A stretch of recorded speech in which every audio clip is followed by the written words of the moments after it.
Good morning and hello to our friends at North Caucasus Federal University in Stavropol, Russian. This is our first of 3 panels that we are having today focusing on transitions from school to work. This is our first panel that we have today. We have the transition from school to work for students with disabilities. This is our topic. We have 4 wonderful guest panel members today. We've got Heather, Tom, Oli, and Shannon. And for a little bit more information on our panelists, I ask that they introduce themselves. And we'll begin with you, Heather. Hello. I'm Heather Bethune. I'm an administrator and a student services teacher at Springfield Collegiate in Oakneck, Manitoba, and I work with Sunrise School Division. Hello, I'm Tom Sinclair. I work at Freeze Cafe, and I'm a student from Project Search. And yeah. Sounds good. Hello, my name is Oli Backstrom. I'm the CEO of SCE LifeWorks. We are a nonprofit organization that helps people with developmental disabilities to find work in the community. My name is Shannon Friesen. I'm a community service worker, so social worker for adults with intellectual disabilities. Okay, thank you very much, and thank you for being here today. We've got a number of questions for you today, and I guess we'll just get right off on this. And Heather, perhaps we'll start with you with this one. How should planning for the school to work and or school to post-secondary education transition be done? When should it begin? How does planning evolve throughout the transition process?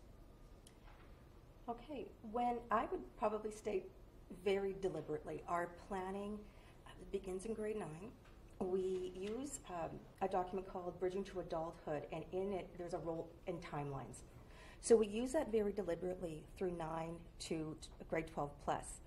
Now, when we plan, well, we get to know our grade 9s. When our grade 9s come in, they're new to us, or their families are new to us, so we spend some time getting to know them. So our planning in grade 9 is very broad, it's very general. It's a student getting to know the school, us getting to know the students, the family, and the team as a whole. As we move to age 18 or 21, we become much more deliberate in our planning. So we will use our checklist in order to make sure we're meeting our timelines, our roles are in place. But as we get towards 18 or 21, we are working more towards employment and post-secondary education, but with more specific goals in place. Our students grow. So when our students come into grade 9, they have skills, they have interests that may change vastly from grade 9 to grade 12 plus. So when we find when we can't plan very deliberately, very specifically in grade 9, because our students grow so greatly by the time they are 18 to 21. And in that sense, we have to make sure that we are taking their interests and considerations into play. Okay, thank you. Shannon, do you have anything to add about that? So in my role as a social worker, we become involved with adults once they're 18. And so at that point, I find it's really important to start joining the school and getting to know the student with annual planning meetings. I think we have them twice a year actually, and that's ideal. It's really important that the social worker is invited, because we understand the post-grad options, and if we have the time to get to know the student and their interests and the support needs they have, then we can dialogue with them and plan and make sure that if there are wait lists they need to get on in time. Also, we know things that the schools may not know, like that going to university is an option.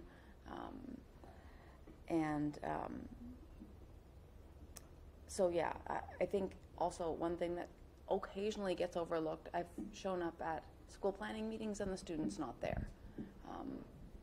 And I would prefer the student to be the one leading the meeting to the extent that they are able. So I've worked with teachers to help the student plan for and present on their experiences in school and what they're doing well, what their goals are, whether it's pictorial or So I think letting the student be the leader is an important part in the process, and involving all of the parties that need to be. Well, you bring up a very good point. So, of course, the student should be involved, in your opinion, and who else should be involved in the transition planning, and how should they be involved? So, of course, the student's parent or the people who are most important to them and their support network. We have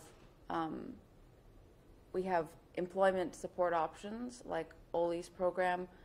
We also have day options that include some combination of rec and vocational opportunities dependent on the student's interests and abilities.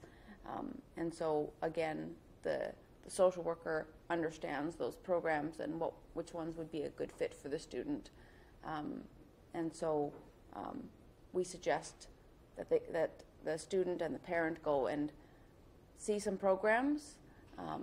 We can support them in that, and the school can as well, and then that they do some trials at the various programs to get a sense of whether they like them, so that their exploration is experiential and not just advice giving from external parties. So the student is then the one making the decision about what they want to do. And if it's an employment option, we have summer programs where they can sample employment, and there are work experiences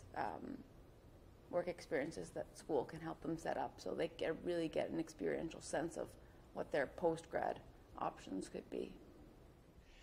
Tom, do you have any thoughts on who should be involved in transition planning, and how should they be involved?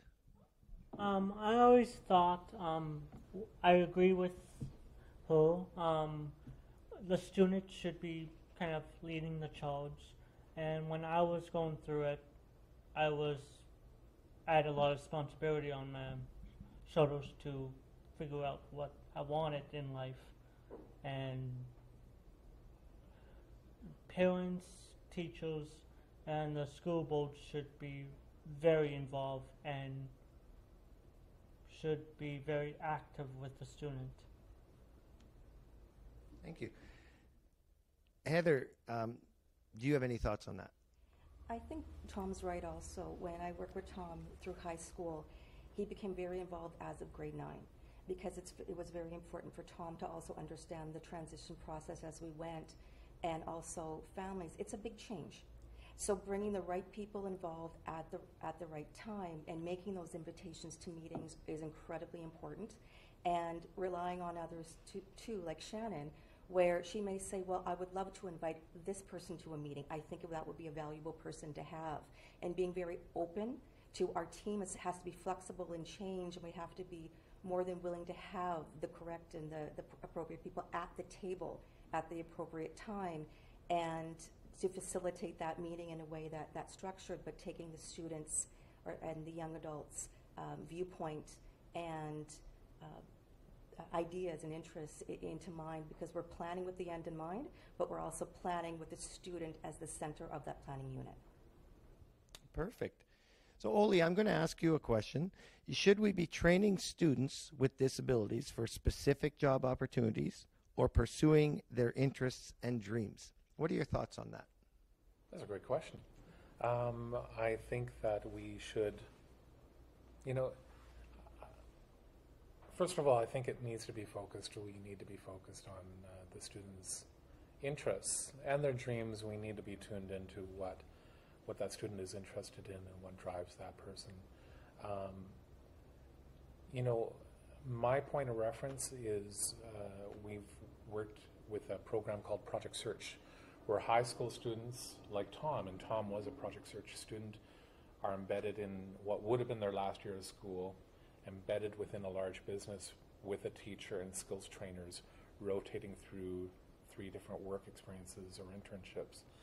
And in our experience, when we've worked with students who come, there are some students who come with a very specific idea of what they want to do and a good understanding of what they know they can do well. And in those kind of situations, we will follow that student and honor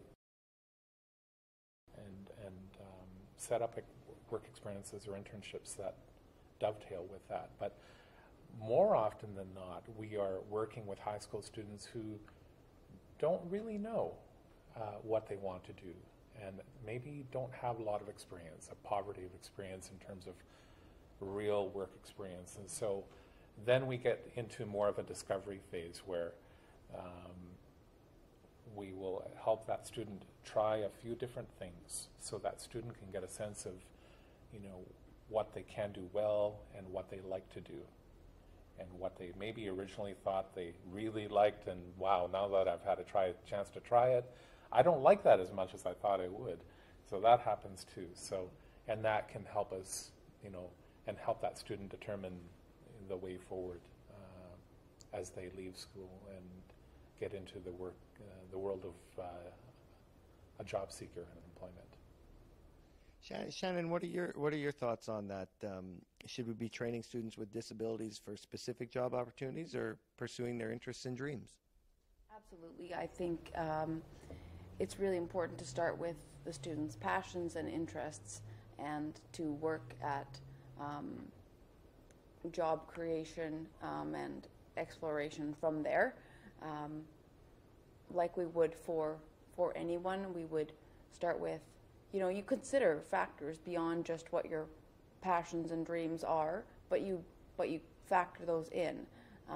Oli was talking about students trying a variety of different options, and I think that's really important, because often I find the people I work with will defer to saying they like what they know, and obviously they can't comment on what they like if they haven't tried it to have a sense.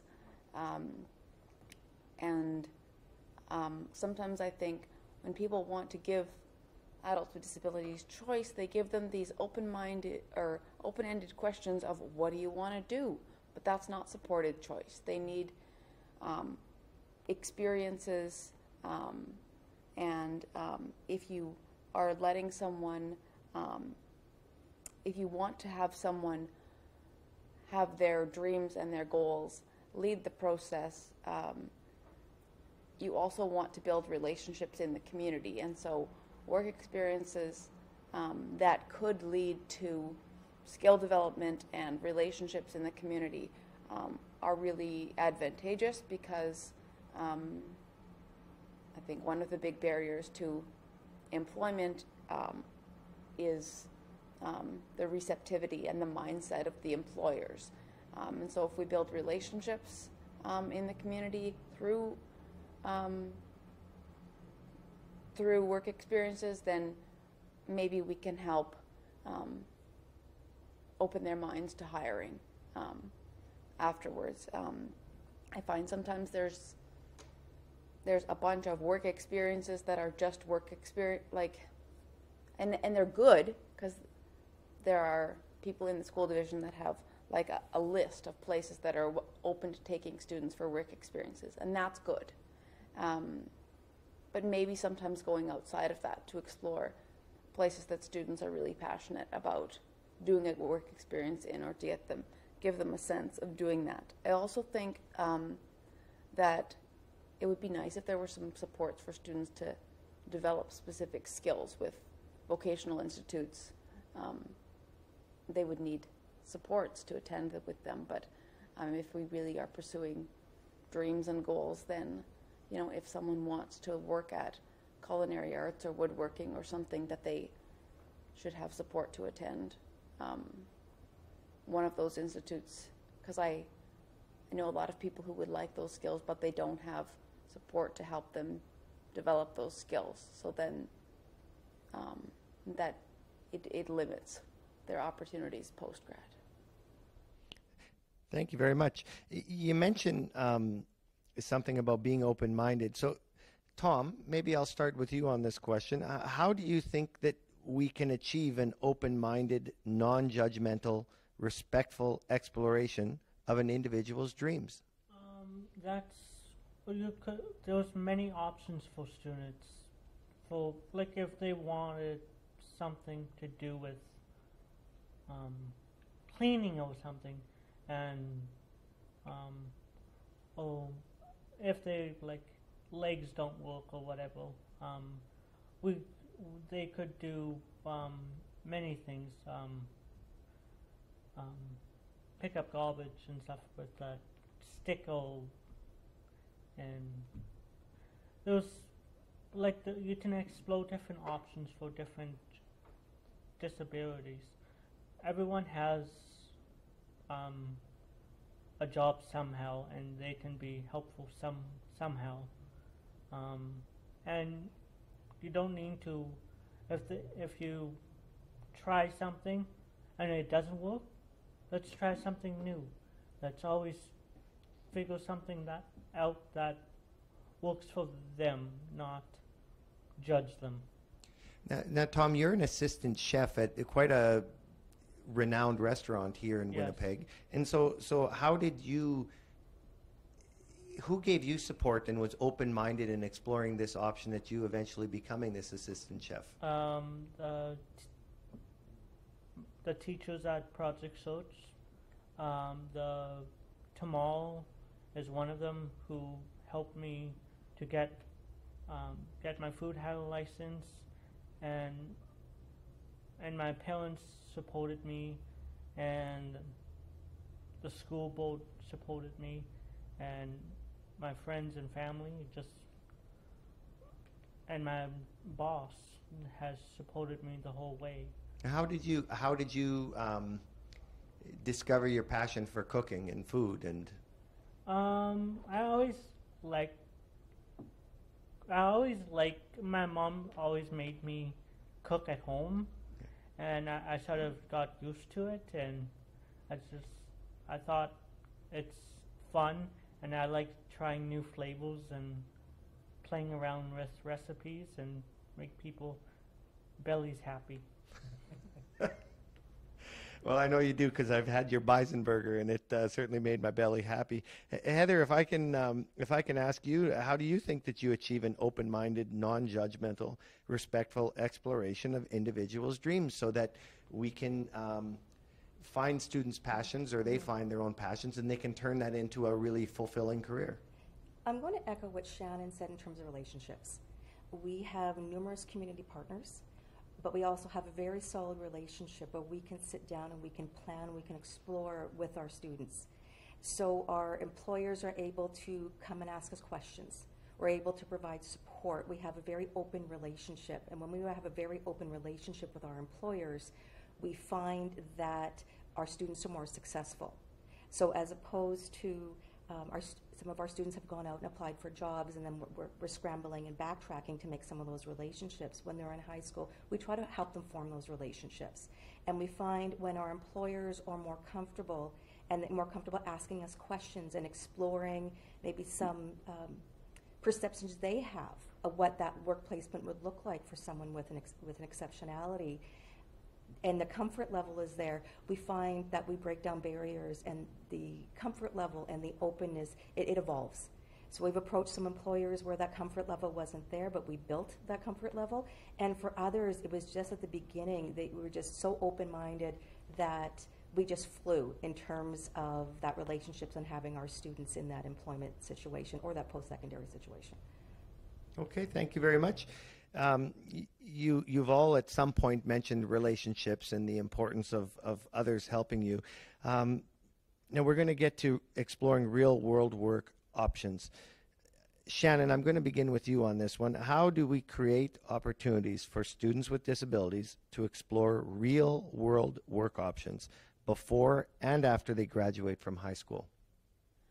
I think one of the things that needs to change is that employers understand the benefits of hiring people with intellectual disabilities. I think there's a lot of lack of education or understanding around what a person with an intellectual disability can really provide to an employer. It may require some customization of a job to make it suit the student, so the student employer, in this case, may not be able to do the cashier, but they can do a lot of other things.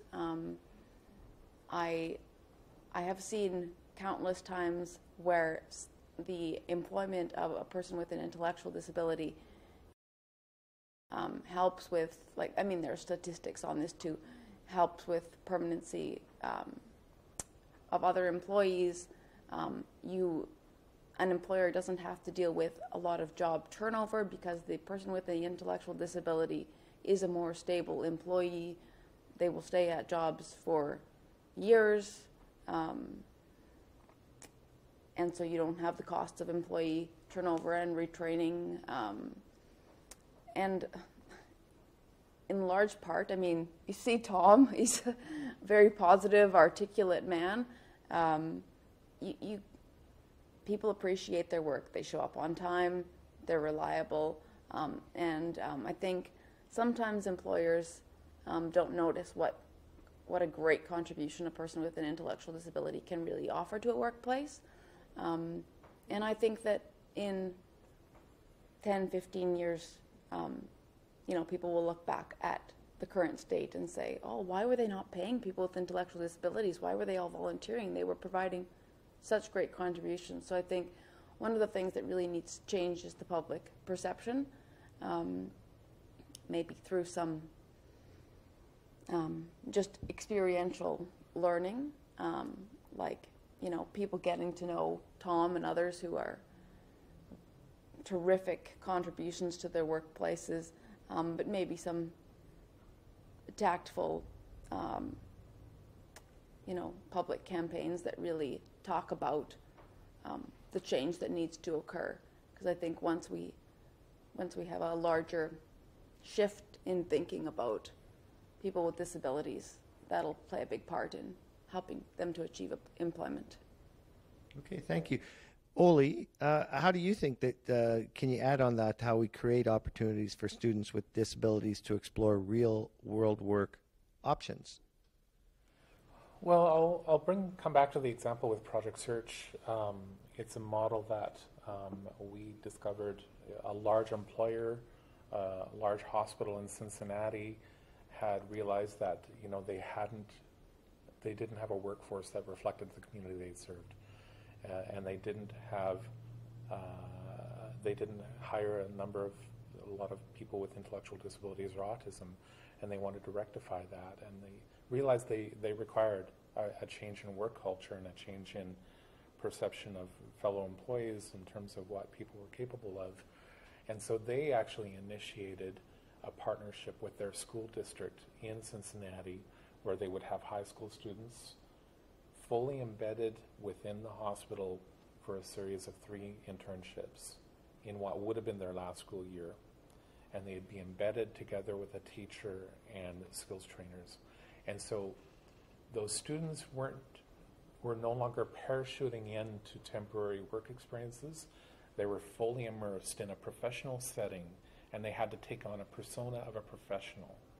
And but with support with the teacher and 3 skills trainers. So those students built a new point of reference for themselves in terms of what kind of things they were capable of and what they liked to do, but they also helped the hospital build new points of reference with their employees, supervisors, managers, directors, in terms of what potential employees with intellectual disabilities and autism could contribute.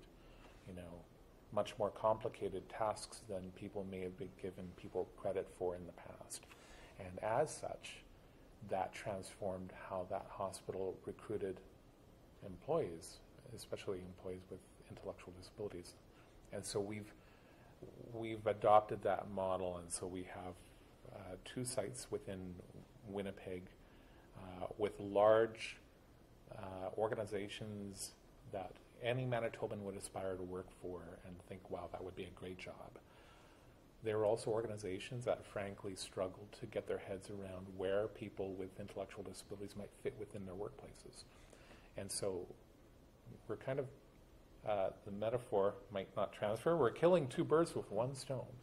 Mm-hmm. And not only helping the students get their work legs and points of reference in terms of understanding what they could be good at, but helping those large organizations understand where people with intellectual disabilities could be a good fit as employees. And the longer we're embedded, the more the more powerful it is, the more nooks and crannies within those large businesses start understanding the value of hiring people with developmental disabilities. Okay, thank you very much, Oli. Heather, do you have any thoughts on that and how we create opportunities for students with disabilities to explore real-world work options? And I'll use Tom as an example if it's okay. Yeah. Tom had been completing work experience with us for a few years. And we got to a point in our planning where we thought, are we the best place for him? And I think it's okay to sit back and say, is school the best place? Because again, we were offering very short-term, very volunteer positions. And for Tom, he was ready to move on. So to sit back as a team and say, that last year of high school, what is the best option? And it may not be sitting in a classroom. It may not be high school. It may be moving on to a program like Tom participated in.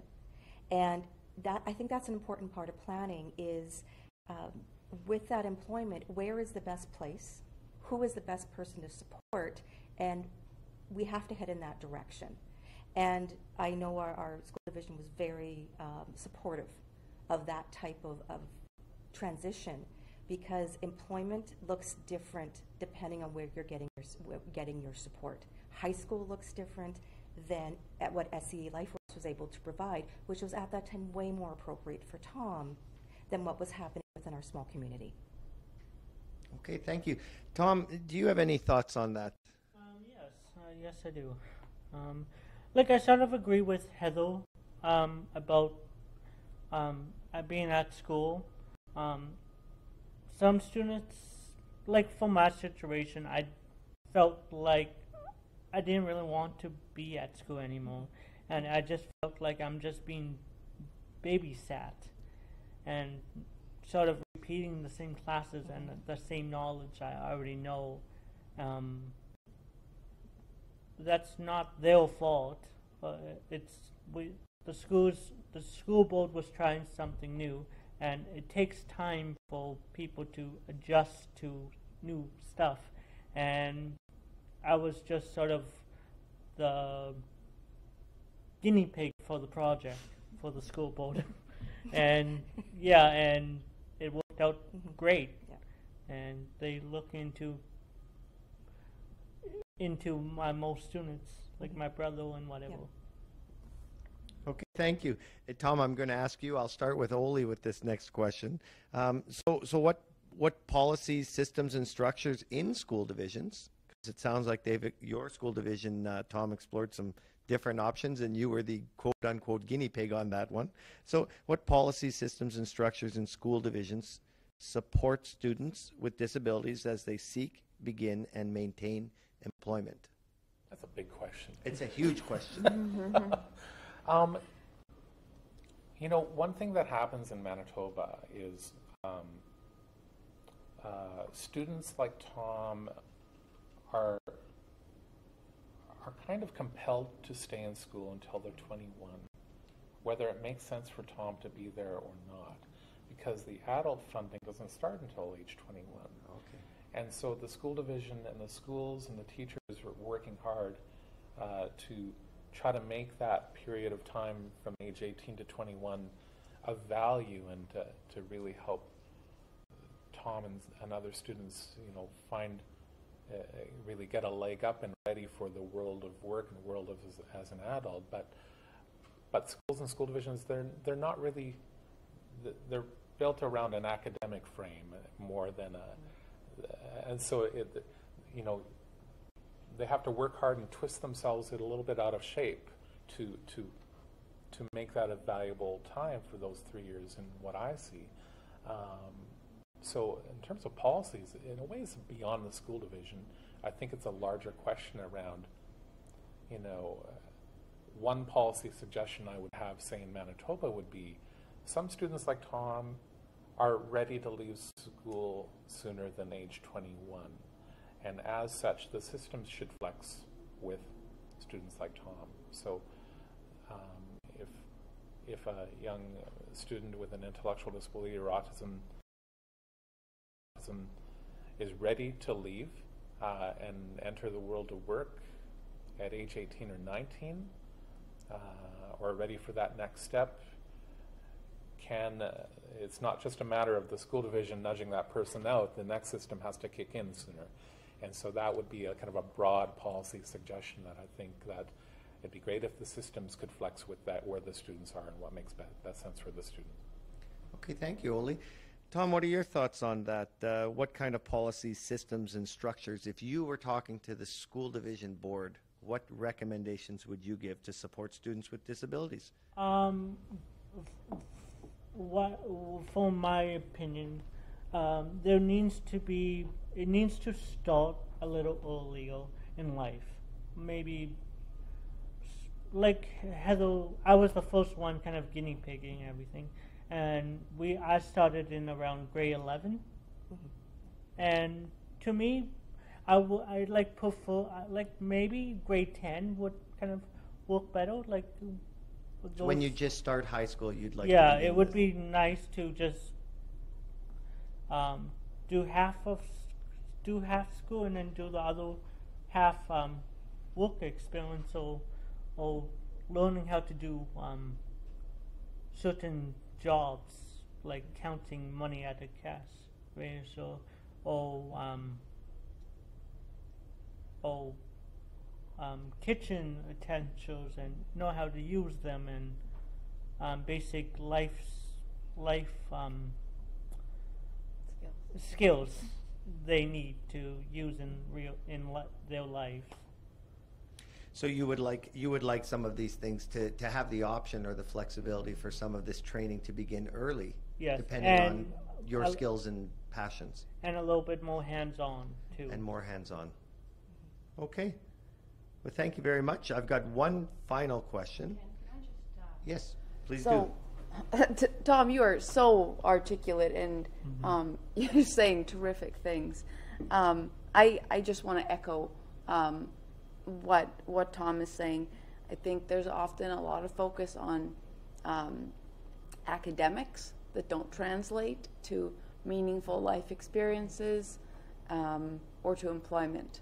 And Tom is an example of a very capable young man. I think other people who would stay in school till they're 21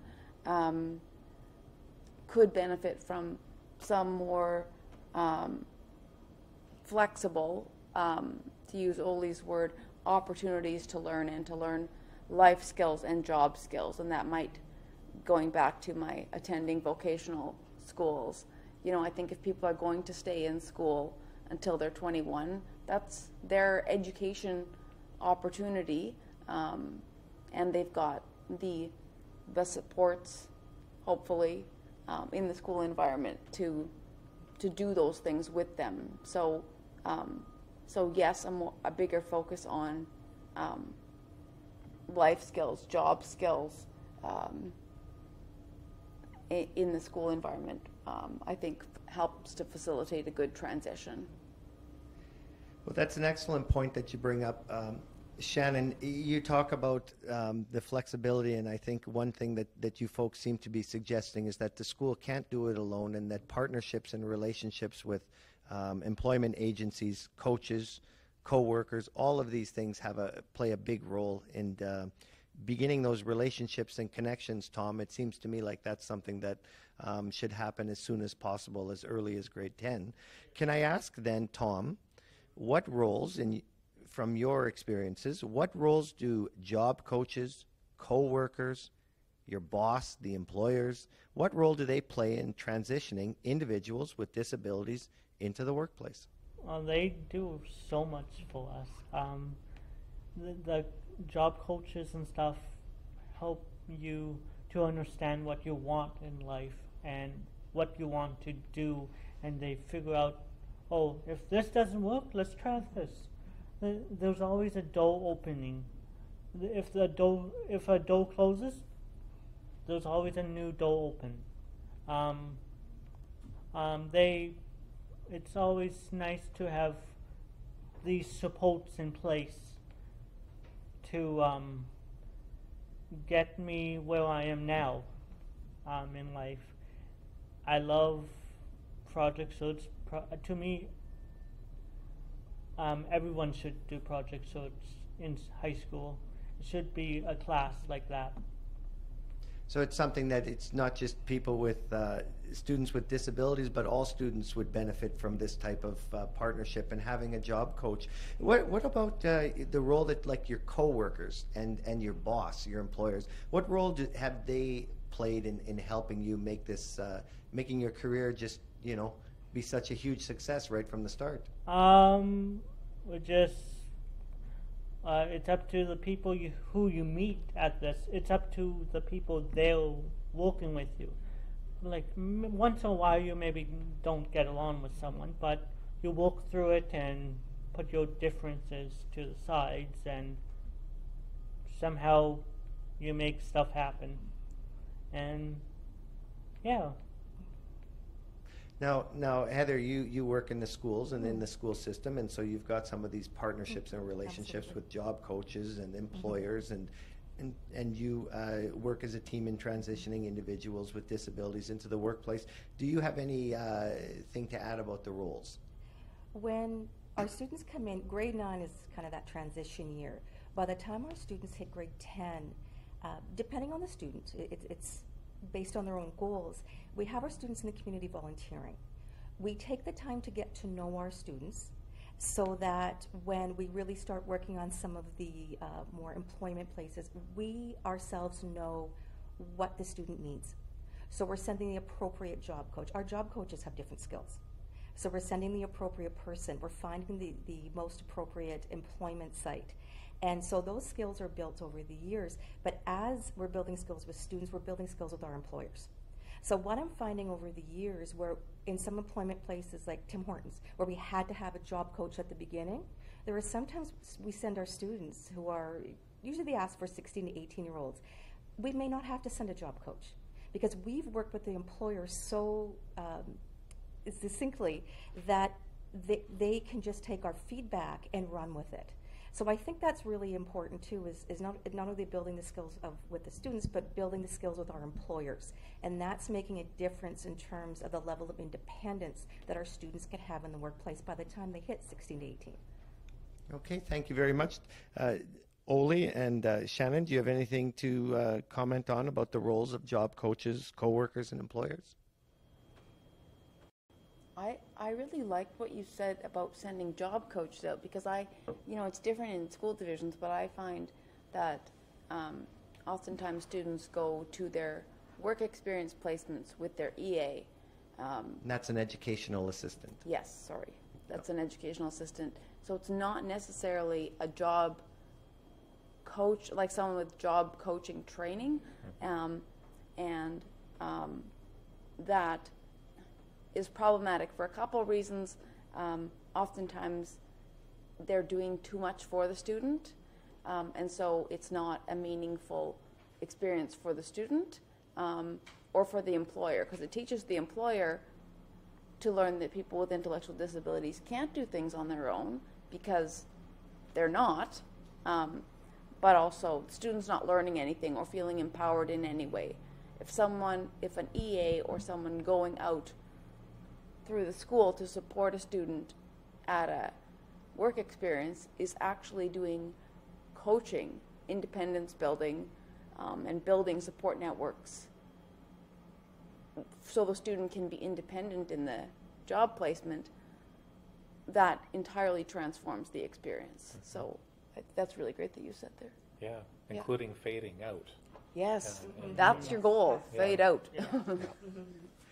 Well, is there any other comments that anyone would like to add before we conclude this first panel? If not, I want to thank you all. Heather, I'd like to thank you. Tom, Oli, Shannon, thank you so much for being part of our first of 3 panels for the North Caucasus Federal University. And our topic again was the transition from school to work for students with disabilities. I hope our audience in Russia enjoyed and learned something from this panel presentation. I'm Ken Reimer. Thank you very much.